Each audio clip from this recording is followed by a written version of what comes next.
أعوذ بالله من الشيطان الرجيم. بسم الله الرحمن الرحيم. وكأين من آية في السماوات والأرض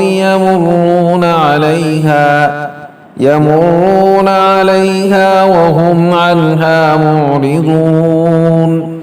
وما يؤمن أكثرهم بالله إلا وهم مشركون.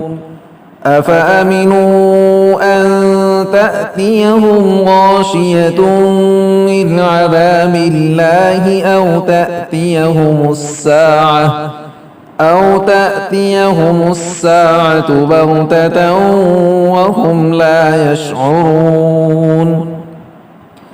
قل هذه سبيلي أدعو إلى الله على بصيرة أنا ومن اتبعني وسبحان الله وما أنا من المشركين.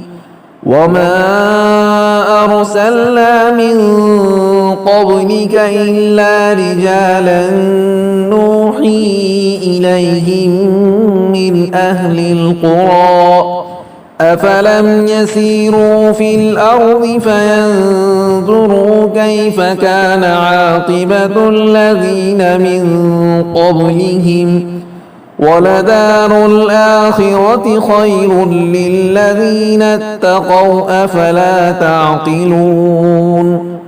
حتى إذا استيأس الرسل وظنوا أنهم قد كذبوا جاءهم نصرنا فنجي من نشاء ولا يرد بأسنا عن القوم المجرمين.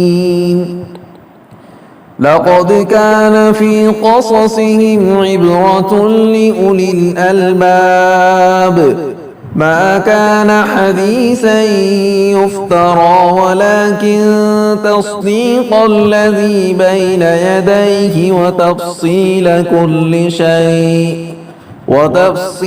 كل شيء وهدى ورحمة لقوم يؤمنون. صدق الله العظيم.